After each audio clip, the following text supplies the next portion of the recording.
আসসালামু আলাইকুম মালয়েশিয়ার প্রবাসী ভাইগণ, আশা করি আপনারা প্রত্যেকে ভালো আছেন। মালয়েশিয়া যেতে আর 5 থেকে 6 লাখ টাকা খরচ নয়, দালাল মুক্ত বিনা খরচে কর্মী নিতে চায় মালয়েশিয়ার কোম্পানিগুলো। চলুন খবরে বিস্তারিত জেনে নেওয়া যাক। বাংলাদেশ থেকে মালয়েশিয়ায় শ্রমিক যাবে শূন্য অভিবাসন ব্যয়ে। সব ব্যয় বহন করবে দেশটির নিয়োগকর্তারা, অর্থাৎ মালয়েশিয়ার কোম্পানিরা। প্রক্রিয়াটি পরিচালিত হবে ইউনিভার্সাল রিক্রুটমেন্ট প্রসেস ইউআরপি ও ডাইরেক্ট লেবার রিক্রুটমেন্ট ডিএলআর প্ল্যাটফর্মের মাধ্যমে, যা কৃত্রিম বুদ্ধিমত্তা বা এআই দ্বারা নিয়ন্ত্রিত হবে। ইতিমধ্যে মালয়েশিয়া সরকার এই মডিউল অনুমতি দিয়েছে এবং বাংলাদেশ সরকারের ইতিবাচক সম্মতি পাওয়া গিয়েছে।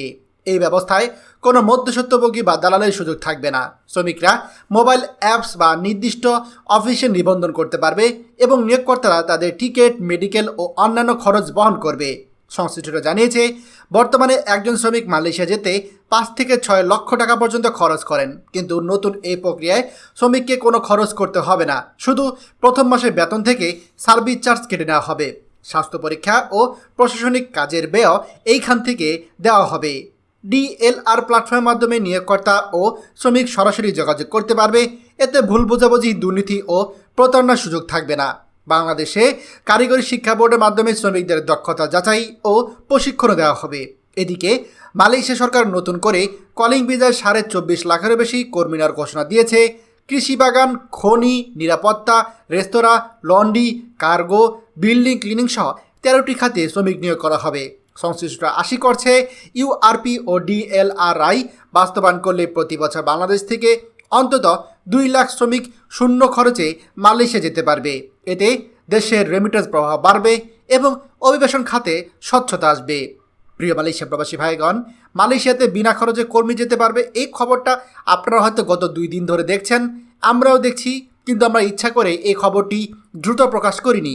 কারণ আসলে বাস্তবে যতটাই আপনারা এই কাগজগুলো দেখবেন, এই নিউজগুলো দেখবেন, এগুলো বাস্তবায়নের সম্ভাবনা খুবই কম থাকে। উদাহরণস্বরূপ বলছি, 2023-24 সালে যখন মালয়েশিয়া কলিং ভিসা চালু হয়, তখন আমরা দেখেছি বাংলাদেশের তৎকালীন প্রবাসী কল্যাণ মন্ত্রী তিনি খুবই গর্বের সাথে বলেছিলেন, আমরা মালয়েশিয়াতে কর্মী পাঠাতে সরকারি খরচে লোক পাঠাবো। বর্তমানে সেই খরচটা এখন 6 লাখ টাকা চলে গিয়েছে। আর তৎকালীন প্রবাসী কল্যাণমন্ত্রী বলেছিলেন, আমরা মাত্র 79,000 টাকা খরচ করে সরকারি খরচে মালয়েশিয়ায় কর্মী পাঠাবো। কিন্তু দেখেছি সেই কলিং কর্মী পাঠাতে পাঠাতে প্রথমে 4 লাখ, 5 লাখ, 6 লাখ, এমনকি 7 লাখ টাকা খরচ করেও অনেকে মালয়েশিয়া এসেছে। এবার আপনারাই চিন্তা করুন, যেখানে 6 থেকে 7 লাখ টাকা খরচ করে মালয়েশিয়া যেতে হয়, খরচ করতে হয়, সেখানে কি আদৌ এই যে বিনা খরচে কর্মী পাঠানো, এটি কি সম্ভব? আপনারাই বলুন। কারণ আপনারা যারা এই যে ভিসার কাজগুলো করেন, এজেন্সিগুলো আছে, তারা কি আদৌ এগুলো হতে দিবে?